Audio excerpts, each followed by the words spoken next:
Hello everyone, আসসালামু আলাইকুম। আশা করি অনেক অনেক ভালো আছেন।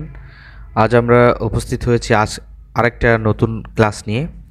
আজ আমরা ফিউচার কন্টিনিউয়াস টেন্স কিভাবে ইন্টারোগেটিভ সেন্টেন্স বাংলা থেকে ইংলিশ করব সেটা দেখার বিষয়। এমনকি আমরা ইতিপূর্বে যে ক্লাসগুলো দিয়েছি সেখানে ফিউচার ইনডিফিনাইট টেন্স কিন্তু শেষ করছিলাম গত ক্লাসে।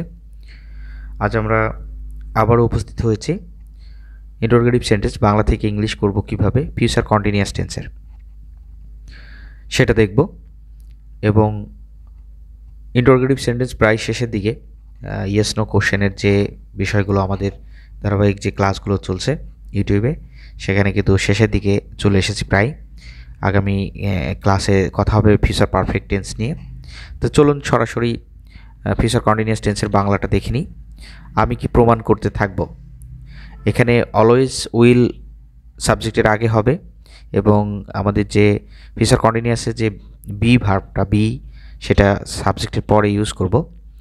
Will I be proving, will I be proving. এখানে দেখতে পাচ্ছি যে সাবজেক্টের পরে কিন্তু বিটা ইউজ করেছি এবং মূল ভার্বের সাথে অলওয়েজ আইএনজি হবে, এটা মাথায় রাখতে হবে।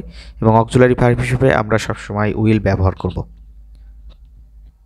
পরবর্তী যে বাক্যটা লিখছি, তুমি কি পড়তে থাকবে।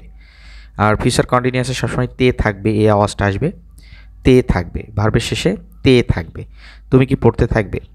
আবারও সেই একইভাবে অক্সিলারি ভার্ব আমরা উইল ইউজ করছি, তারপরে subject you be reading, will you be reading. এরপরে যে বাক্যটা আছে সেটা হলো অবশ্যই আমরা সে দিয়ে করব। এবং আমরা যেই বাক্যটা আগে দেখে নিলাম সেটা অবশ্যই আপনারা চর্চার মাধ্যমে প্রতিনিয়ত এটা বলবেন, তাহলে আপনাদের এগুলো সহজ হবে আরও। সে কি আমাকে মনে করতে থাকবে। পরবর্তী বাক্য, সে কি আমাকে মনে করতে থাকবে। তাহলে আমরা এটার ইংলিশ করে ফেলি, will he be remembering me. এখানে যেহেতু অবজেক্ট হিসেবে আমরা মি ইউজ করছি, আমাকে বলছি, তাই আমরা অবশ্যই এখানে মি দিব। Will he be remembering me.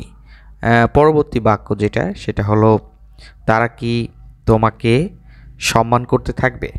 তারা কি তোমাকে সম্মান করতে থাকবে। এক্ষেত্রে আমরা ইংলিশটা করব, উইল আগে ইউজ করব, উইলের পরে অবশ্যই আমরা সাবজেক্ট ইউজ করব, তারা দে, তারপরে বি ইউজ করব, ভার্বের সাথে আইএনজি ইউজ করব, রেসপেক্টিং, তারপরে অবশ্যই তোমাকে যেহেতু বলেছি অবজেক্ট হিসেবে এখানে ইউজ করছি। তারা কি তোমাকে সম্মান করতে থাকবে। Will they be respecting you, will they be respecting you, এভাবে করে বলবো। এবং লাস্ট যে আমাদের সেন্টেন্স আজকে, রফিক কি কবিতাটি আবৃত্তি করতে থাকবে। রফিকের কথা বলা হচ্ছে এখানে, রফিক কি কবিতাটি আবৃত্তি করতে থাকবে। যেহেতু আমাদের অক্সিলারি অলওয়েজ উইল ইউজ করব, will Rafiq be reciting the poem, will Rafiq be reciting the poem. এভাবে করে আমরা প্রতিনিয়ত চর্চা করব এবং আমরা একইভাবে প্রত্যেকটা টেন্স, প্রশ্নবোধক এবং ইন্টারোগেটিভ কিভাবে করছি সেটা প্রতিনিয়ত আমরা কিন্তু দেওয়ার চেষ্টা করছি।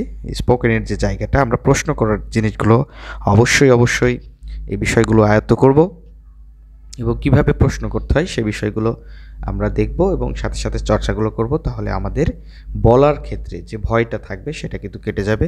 তো আজ এ পর্যন্ত, আগামী ক্লাসে দেখা হবে অন্য আরেকটা টেন্স নিয়ে। ভালো থাকবেন, এ পর্যন্ত সবাই সুস্থ থাকবেন, সবার সুস্বাস্থ্য কামনা করছি। আজকের মতো আল্লাহ হাফেজ।